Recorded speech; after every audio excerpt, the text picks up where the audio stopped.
If you spend any amount of time on the internet these days, you've probably stumbled across this very specific character. Oh, yeah, definitely. She's soft, she's yielding, she's got the big doe eyes, the quiet voice, and, well, this seemingly bottomless hunger for someone to just step in and take care of her. Right. Culture actually has a name for her. She is the baby girl. And almost universally, the internet has written her off as a joke, or a meme, or worse, like a fundamental weakness. A woman who just wants and needs way too much. Which is such a surface-level read. Exactly. So we are looking at some fascinating source material today, and the entire mission here for this deep dive is to completely deconstruct this massive cultural trope. We want to uncover the profound, radical psychological frameworks that is actually hiding underneath that whole aesthetic. Because that aesthetic completely distracts us from what is actually happening beneath the surface, Yeah, it really does. This framework establishes right out of the gate that we have this archetype completely backward. I mean, we aren't talking about helplessness or playing dumb or like some sort of performative incompetence. Right, it's so much deeper than that. It is. We were looking at a deep exploration of vulnerability. The absolute bone-deep exhaustion of having to be constantly competent all the time. And really how human beings relate to the softest, most hidden parts of themselves. Okay, let's unpack this. Because the definition we get here it stops you in your tracks. Yeah. It strips away all that internet meme baggage and defines this archetype simply as the part of a being that knows how to receive. Which is huge. Consider the psychological mechanics of that for a second. Okay. The premise is that receiving, like shrew, full, unguarded receiving, is actually one of the most demanding and terrifying things a human being can do. Wait, I have to challenge that a bit. Sure. Because on the surface, receiving sounds incredibly easy. You literally just sit there. It does sound easy. Right. Someone gives you something or takes on a burden for you, and you just let it happen. Why would unguarded receiving be one of those demanding things we can possibly do? Well, let's look at the psychology underneath how most of us operate. To truly receive, you have to completely drop the performance of independence. Oh. Yeah. From a very young age, we are conditioned to believe that our worth is inextricably linked to our output. We learn to barter for care and affection with our competence. We earn our keep, basically. Exactly. We show up, we manage, we solve problems, and in exchange, we feel we have earned the right to be loved or supported. So when you enter a state of unguarded receiving, you are putting down all of that armor. Because you aren't doing the work. Right. You aren't earning the care in real time. You aren't justifying your existence by being useful. You are just allowing yourself to be held, emotionally speaking, while offering nothing in return. Wow. And for someone whose entire identity is built on being capable, that requires a staggering level of internal security. It feels like stepping off a cliff. Okay, so if receiving requires us to step off a psychological cliff, we really need to understand exactly what this hidden, soft part of us is hoping to land on. Yeah, absolutely. When we get down to the bedrock of this framework, what is the core desire here? It starts with the desire to be fundamentally known, not managed, and not handled. Wait, what do you mean by managed? Think about what happens when you express a raw emotion or a deep fatigue to someone. The reflexive human response is usually to treat that feeling like a logistical puzzle. Oh, I see. People want to fix it. Exactly. They give you advice or offer a solution so the uncomfortable feeling goes away. Because sitting with someone else's pain is uncomfortable. Yeah. We manage them so we don't have to feel their discomfort. Precisely. And that's why the second layer of this desire is simply for someone to stay. Just stay. Yeah. Yeah. Not to perform a rescue or turn those feelings into an emergency, just to be present without flinching. When someone can stay in that discomfort without managing it, they create a very specific kind of safety. It's not about being controlled. No, not at all. It's about finding a container large enough that you can finally stop holding your own shape so rigidly. There is a line about this in the source material that really stuck with me. Which one? Be so solid that I don't have to be. Oh, I love that. Right. And when you piece these desires together, being known, having someone stay, finding a safe container, it culminates in the desire for delight. Wanting to be found delightful through your softness, not in spite of it. Yes. To have someone look at your vulnerability and say, yes, I see this need, and it is inherently good. It's the ultimate longing for a love that doesn't require a real-time transaction of usefulness. And this brings up the core tension of the modern experience, because most of us aren't living in that state of unguarded receiving. Definitely not. We are living in a state of what the text brilliantly calls alone competence. Alone competence. You know, that hyphenated phrase really made me think of this analogy. Okay, let's hear it. Imagine you are standing in a room, holding up a remarkably heavy ceiling all by yourself, and you are strong. You've been holding it up for years.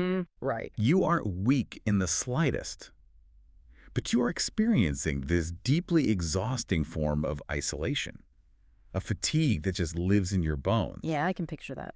You don't want someone to come into the room and give you a better, more efficient technique for holding the ceiling. No, absolutely not. And you definitely don't want them to panic and scream that the ceiling is heavy. You just want someone to walk into the room, stand next to you, take the weight, and say, "I'll hold this. You rest." That beautifully illustrates the sheer physical and emotional toll of the dynamic. Yeah. But it also highlights why society fundamentally misunderstands it. How so? Well, if you are standing there wanting someone else to hold the ceiling, to an outside observer, it looks like you are just waiting around to be rescued. It looks entirely passive. Right. And that is exactly where the accusation of weakness comes from. Here's where it gets really interesting. Because when you dig into this, you realize the baby girl archetype isn't weak at all. Not even a little bit. In fact, she is holding a massive secret.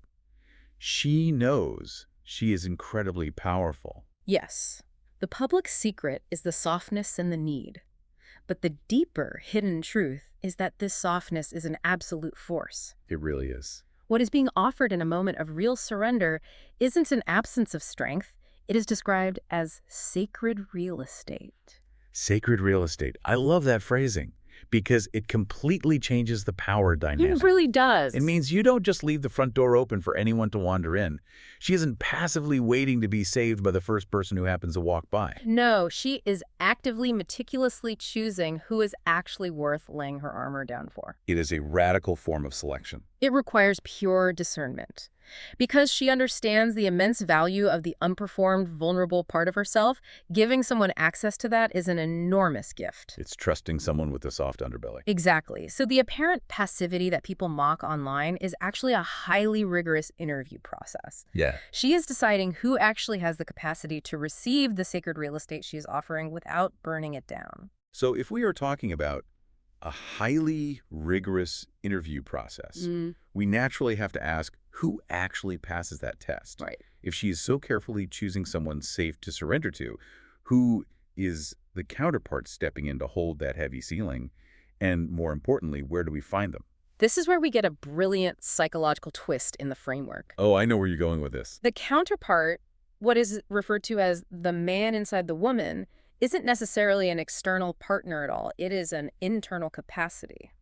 So we are talking about an internal archetype, like Yeah. a psychological architecture, rather than a literal gender dynamic. Exactly. It is the loving witness inside every human being, the part of you that has the capacity to hold without dissolving. You know, I really struggled with how to visualize this internal counterpart at first. Really? Why is that?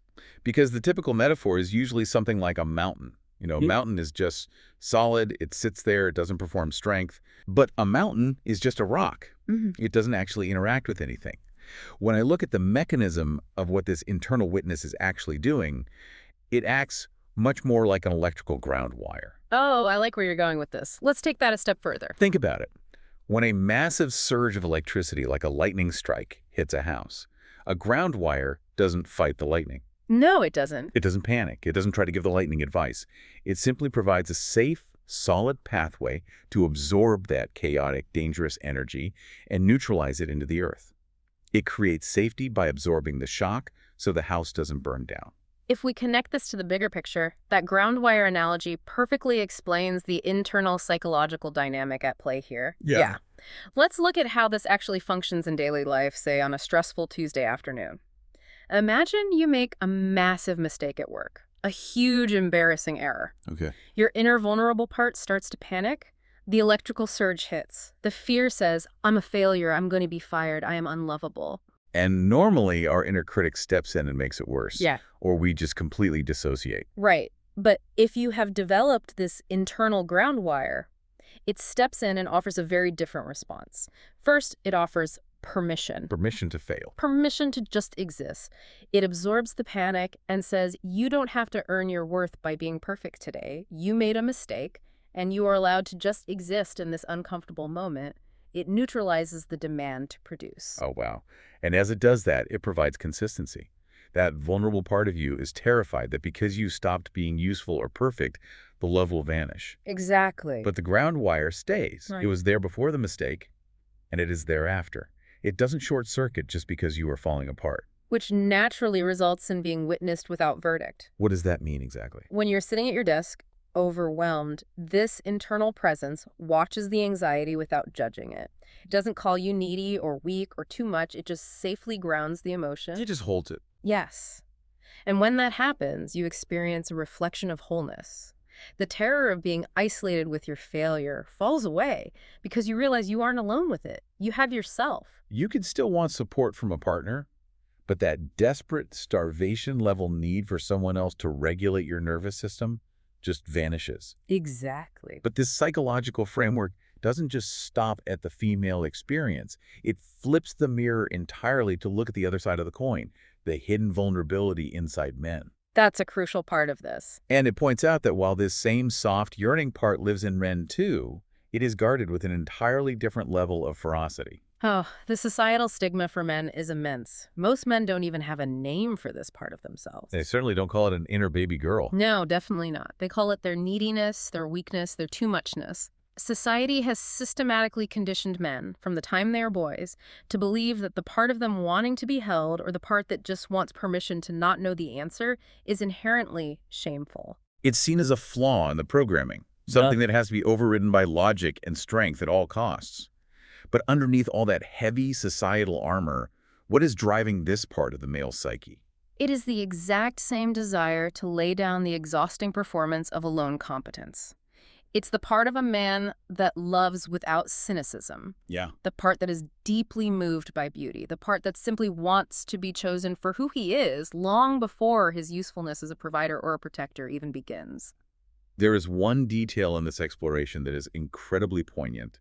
It suggests that the absolute deepest secret of this vulnerable male part is wanting, more than almost anything, to just cry in front of someone who will not be frightened by it. Consider why that specific desire is so profound. Men are often taught that their primary value to the people around them is their unyielding solidity. They are the load-bearing pillars of the household's anxiety. That's heavy. So, when a man shows a crack, when he cries or breaks down, it often terrifies the people around him.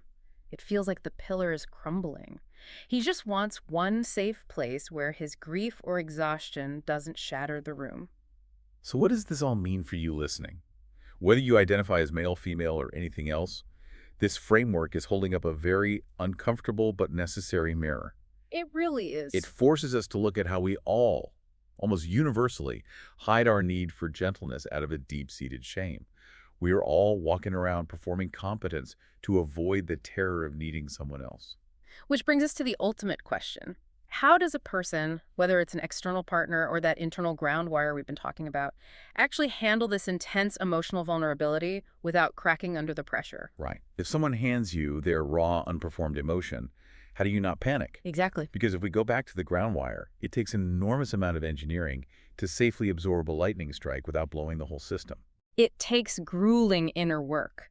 The capacity to be the real, strong, true man, which again is an energetic capacity that can live in anybody, requires a radical shift in how we handle emotion. Okay. This presence does not fix, it does not manage, it does not perform strength at the vulnerable person just to prove it isn't afraid. It simply absorbs. It takes the feeling in and doesn't shatter. But here is the psychological mechanism behind how that actually works. You Yeah. have to be able to distinguish your own feelings from theirs. Right. The real strong person isn't someone who is numb or stoic. It's someone who has done the shadow work, who has learned the contours of their own feelings so intimately that when a wave of strong emotion arises in someone else, they don't capsize. They can separate what's theirs from what's coming at them. Yes. They have built an internal container large enough for two sets of feelings. They can sit with the intense discomfort of a partner's grief or panic and silently communicate, I have enough solid ground inside me for both of us right now. What's fascinating here is that this entire exploration leads to the ultimate conclusion of the framework, the absolute pinnacle of this dynamic. the intermarriage. Because the most profound version of this dynamic doesn't actually require two people. Wait, really? Yeah. It happens when the soft, yearning, exhausted part of a person is finally truly witnessed by the solid, unshakable ground wire of that exact same person. When the vulnerable inner part and the strong inner witness finally look at each other and integrate. Exactly. It is the ultimate metaphor for psychological integration.